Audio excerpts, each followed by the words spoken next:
तो बहुत सारे बच्चे और अभिभावक भी हमारे उद्देश्य को समझ नहीं पाए, जिसका कारण ये रहा कि ज़्यादा बच्चे हमारे प्रतियोगिता में भाग नहीं ले पाए। कुल 80 बच्चों ने भाग लिया था। और जो है कि अब प्रतियोगिता जो है उसमें गढ़पुरा विद्यालय, कुम्हारसो, मणिकपुर, कनौसी और रजो, कोरियम्मा जी प्रखंड भर के जितने भी विद्यालय हैं, उन्हीं के भी विद्यालय के ज़्यादातर बच्चों ने भाग लिया था।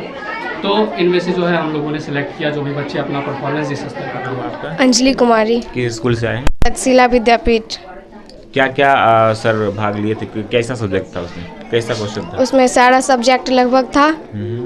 हाँ, सारा कैसा क्वेश्चन से पूरा संतुष्ट थे? हाँ। आपके सिलेबस से क्वेश्चन था? मध्य विद्यालय धुनी। क्या प्रतियोगिता रहा और कई साल का भाग था? बहुत अच्छा रहा। और फिर ये हमेशा होना चाहिए कि क्योंकि फाइनल एग्ज़ाम के बाद एग्ज़ाम जो लिया जाता है उससे पता चलता है कौन बच्चे कितना अच्छे तैयारी किए हैं। रिजल्ट से काफ़ी संतुष्ट है?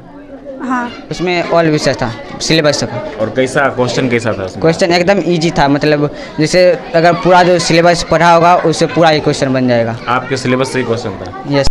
साक्षी कुमारी, किस स्कूल से आए? मध्य विद्यालय धुनी से। कैसा लगा प्रतियोगिता में भाग लेते हैं? बहुत अच्छा।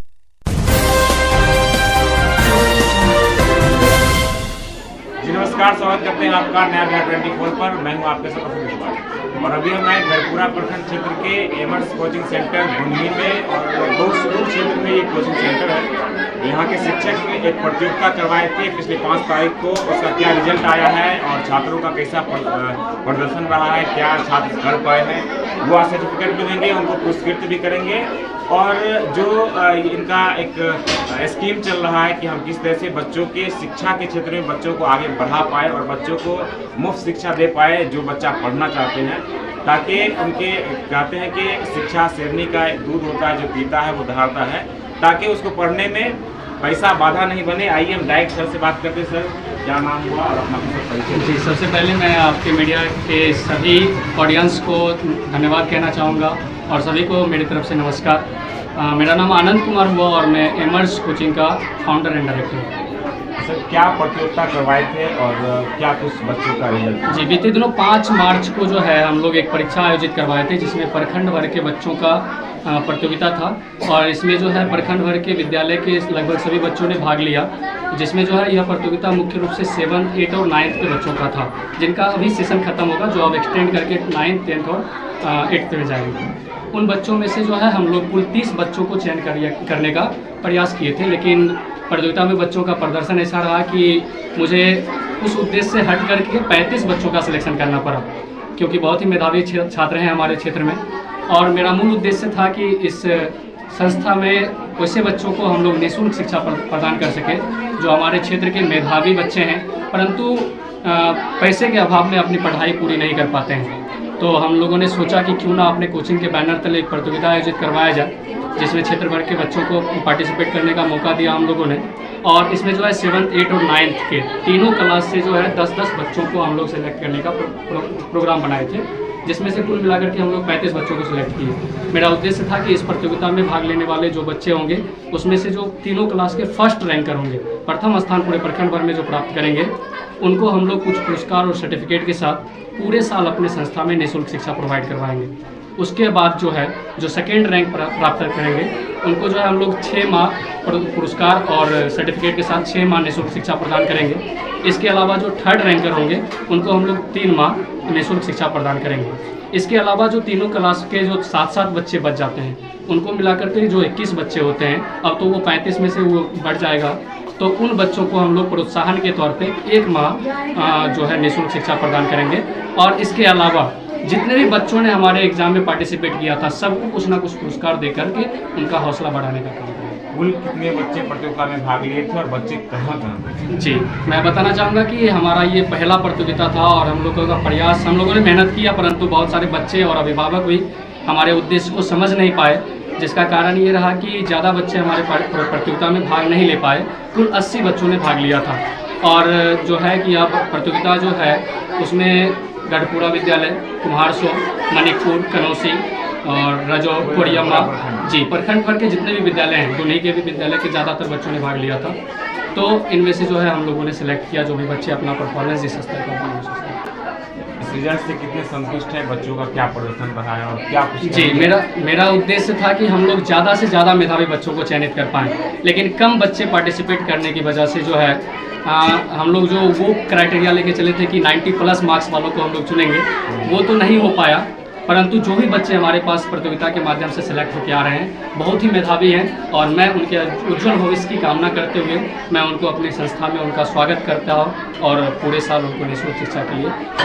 प्रतियोगिता आयोजित करने का क्या पर्पस रहता है, जो बच्चे फिर से भाग लेना चाहते हैं आपके दूसरी प्रतियोगिता में, क्या कहना चाहेंगे? मैं उनको कहना चाहूँगा कि यदि आप वैसे बच्चे जो इस बार भाग नहीं ले सके या फिर भाग लिए और सफल नहीं हो सके, वो तैयारी अपना करते रहें, क्योंकि देखिए हम लोगों का जो ये प्रतियोगिता होता है उसका जो हम लोग क्वेश्चन खुद से तैयार करते हैं और यह क्वेश्चन जो होता है स्टूडेंट जिस क्लास में है और ऊपर उसके क्लास का जो सिलेबस के अकॉर्डिंग जो उसका किताब चलता है उस किताब का लाइन बाय लाइन चूज करके हम लोग उसमें से प्रश्न उठाते हैं, जिसकी वजह से बच्चों को तैयारी करने के लिए अलग से किसी किताब को पढ़ने की ज़रूरत नहीं है।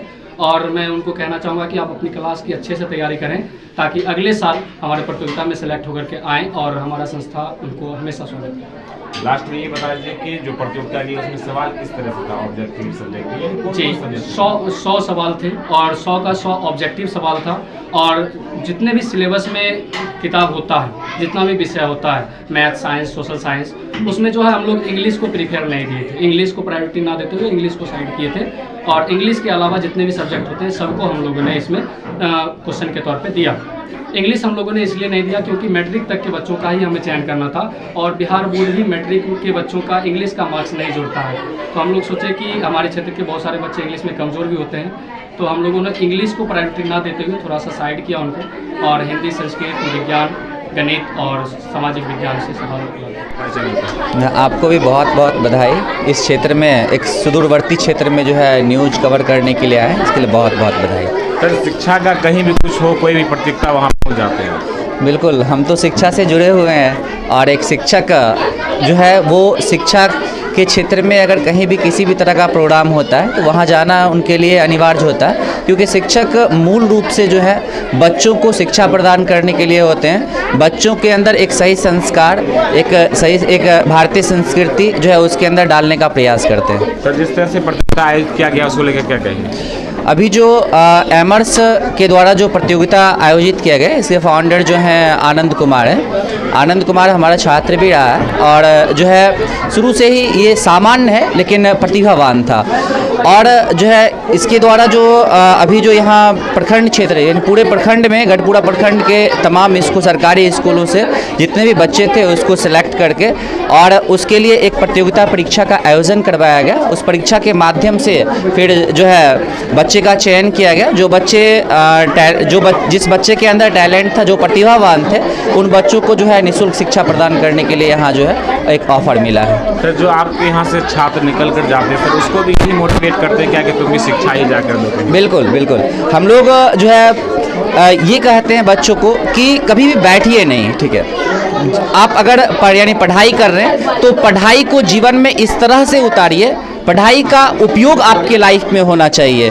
केवल पढ़ने का मतलब नौकरी पाना ही नहीं होता है। पढ़ाई का मकसद जो है खुद के प्रति जो है आप कितना कंफर्टेबल हैं खुद के प्रति, उसके बाद जो है आप परिवार के प्रति और फिर उसके बाद समाज के प्रति जो है आपका जो दायित्व है उसका निर्वहन करना बहुत ज़रूरी है। मैं उत्क्रमित माध्यमिक विद्यालय दुन्ही से हूँ जी, दुन्ही के शिक्षक हूँ मैं। मेरा विद्यार्थी भी इस टैलेंट सर्च जो था इसमें भाग लिया था, तो इधर से आनंद कुमार का कहना हुआ कि सर आप लोग भी आइए, तो हम बच्चों के साथ आए हैं यहाँ और प्रयास बहुत अच्छा प्रयास रहा आनंद कुमार का।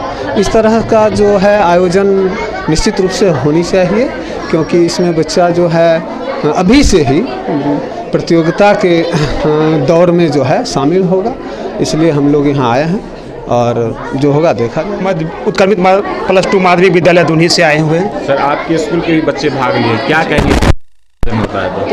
बहुत खुशी होती है क्योंकि हमारे समाज के बच्चे बहुत पिछड़े हुए हैं और इस समाज के बच्चे को उत्थान के लिए ऐसा भी संस्थान होनी चाहिए कि बच्चे आगे से आगे बढ़ सके, क्योंकि अब इस युग जो है प्रतियोगिताओं का युग है।